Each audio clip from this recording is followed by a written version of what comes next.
এটা কি একটা মানুষের বাসা? হ্যাঁ, এইসব জিনিসপত্র দেখে মনে হচ্ছে এখানে মানুষ থাকে না, গরু ছাগল থাকে। মানে আমি বুঝলাম না, একটা মানুষকে এতবার বলার পরেও কিভাবে একটা মানুষের স্বভাব চেঞ্জ না হয়। এই যে এই কাপড় কি ওয়ার্ড্রপে রাখা যায় না? এগুলো কি এভাবে ফেলে রাখতে হবে? আর এই যে পানির গ্লাস, হ্যাঁ, পানির গ্লাস রাখার জন্য তো সাইড টেবিল আছে, এটা সাইড টেবিলে কেন থাকে না?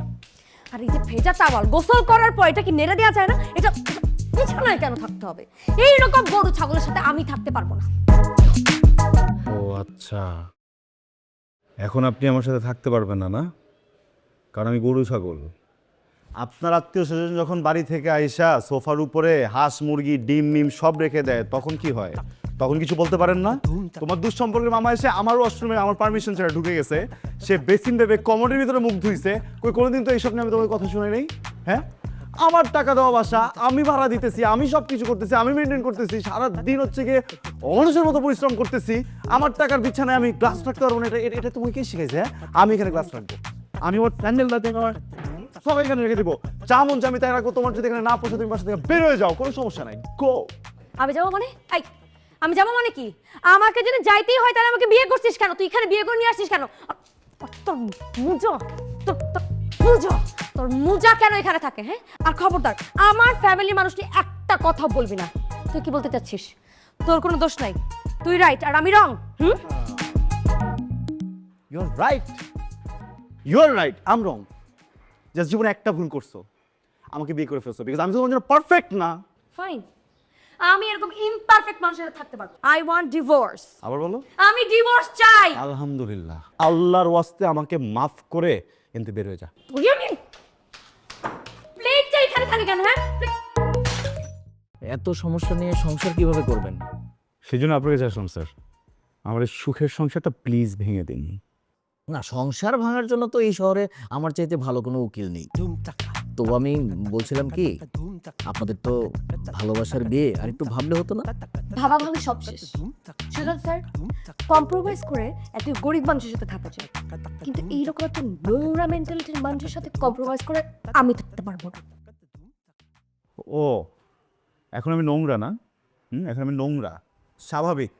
যখন নতুন নতুন বিয়ে হয়েছিল তখন তো আমার এই অঞ্চল ছাড়া ম্যাডামের ঘুমই আসতো না, আমার শরীরে গন্ধ ওর নাকে না গেলে নাকি ওর ঘুম হয় না, বলেন। আর এখন আমি নোংরা হয়ে গেছি।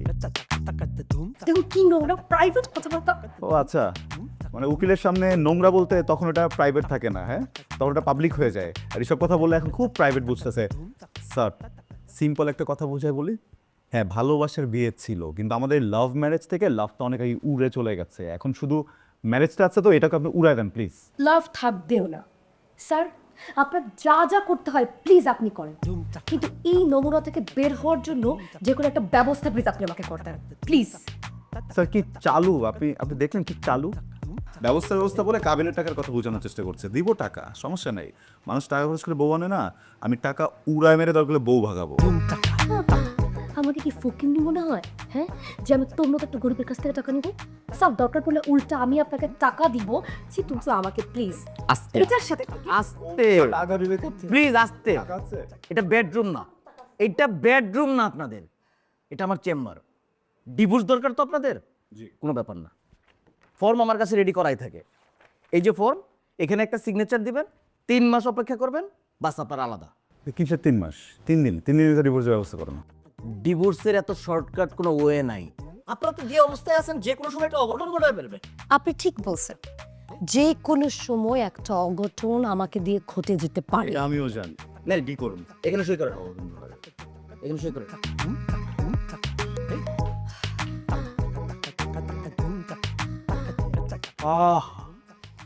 আহা স্যার, এত শান্তি সিগনেচার করলে হয়? আজকের আগে কোনোদিন ফিলই করি নাই স্যার, কি যে আরাম লাগবে। দেখেন কোথা থেকে যেন দক্ষিণা বাতাস আসতেছে স্যার। স্যার ওকে কিন্তু আমি আমার পেট চেক করবো, রাইট?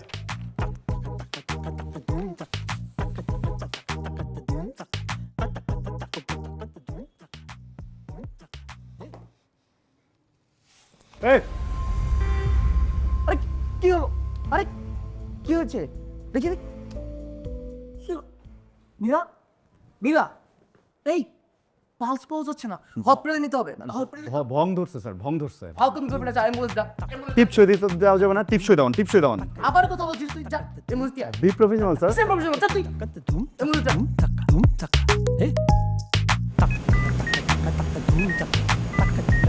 সিস্টার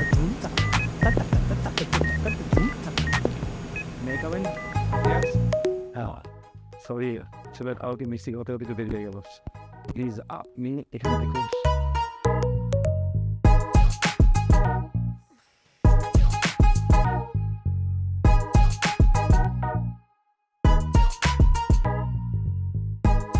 কি ব্যাপার? আমি কোথায়? হসপিটালে এখানে কেন? কিচ্ছু হয়নি আপনার, কংগ্রাচুলেশন, আপনি মা হতে চলছেন। মানে কার মা? কে মা? আরে কার মাকে কি উল্টা পাল্টা প্রশ্ন করতেছো তুমি বোকা? তুমি মা, তোমার পেটের ভিতরে আমার বাবু হচ্ছে, আমি বাবু হতে চলেছি। কি বলতেছো তুমি? একটু আগে ডিভোর্স পেপারে সাইন করে আসছি, আমি মা হতে চলছি মানে? আর আশ্চর্য কথা ভাবতেন। প্লিজ, এটা একটা হসপিটাল, আপনার একটা সুসংবাদের ব্যাপার, ডিসিশন কি নেবেন না নেবেন এটা বাসায় গিয়ে নিতে পারেন। আমি এখন বাসে যাব। তাই বাসে যাবো তুমি? আমার বাচ্চা তুমি কিছুই বলছো আমি এই বাচ্চা রাখতে পারবো না, তোমার রাখছি। আমি রাখবো না। তোমার এখানে বাচ্চা আমারও। কোনো সরাসরি না, কোনো সরাসরি না। কি বলবে উনি? Please please. কি প্লিজ? আরে আজব স্যার, আপনি মিষ্টিগুলো সবাই খাওয়াবেন, এই বাচ্চা তো আমি রাখবো, বুঝছো না? এই বাচ্চার কিচ্ছু হইতে দেবো না। কি ভাবছিলা তুমি?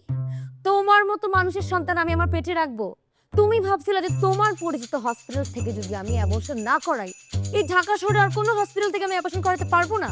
টাকা থাকলে এই পৃথিবীতে সবকিছু সম্ভব। তো তুমি আমাকে তোমার এই চেহারাটা আর কোনোদিন দেখাবো না। It's okay, it's okay. এই সেম ভুল ধারণা আমারও ছিল, বুঝছো?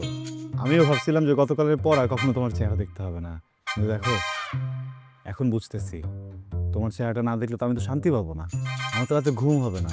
আমি কার দিকে তাকা থেকে ঘুমাবো একটু বলো? আর তুমি যে বাসা থেকে চলে যাবা, তুমি তো একা একা যাবা না, সাথে করে তো পেটের ভিতরে আমার বাবুটাকে নিয়ে যাবা, এটা তো আমি হতে দিব না, বুঝছো না শোনা? আচ্ছা প্রবলেমটা কোথায় আমাদের বলো? আমি তো আমার যে অভ্যাসগুলো এটা তো, আচ্ছা খাটে নিচে গ্লাস আছে কিনা দেখো, নাই কেন? এই যে বেড টেবিলের উপরে। তারপর ভেজা গামছা নাই, ওটাও বারান্দায়। আর এই যে মোজা তো নাই, আমি মোজা আর জুতা পরে ছেড়ে দিচ্ছি, আমি তো স্যান্ডেল পরবো, বুঝছো? আমি কোনোভাবেই তোমাকে কোনো কমপ্লেন করতে দেবো না। তুমি তোমার এই মুখ দিয়ে বলছিলে না আমাকে ডিভোর্স দিবা? এখন যদি তুমি তোমার মুখ দিয়ে আমাকে বলো যে তুমি একদম বদলায় যাবা, ভালো মানুষ হয়ে যাবা, তুমি তোমার এই জিব্বা দিয়ে পুরো বাসা চেটে ক্লিন করবা, তারপরেও আমি তোমার সাথে সংসার করতেছি না। প্রয়োজন নাই তো, তুমি আমার সাথে কেন সংসার করবা? আমি তোমার সাথে সংসার করবো। আজকে থেকে যে পুরো উল্টায় দিলাম, আমি বউ তুমি স্বামী, যেইভাবে তুমি বলবা সেইভাবে হবে, ঠিক আছে? এই যে তুমি এখন যে কথাগুলো বলতেছো এটা একদম মন থেকে বলতেছো না বলবো, এটা হচ্ছে স্ট্রেস।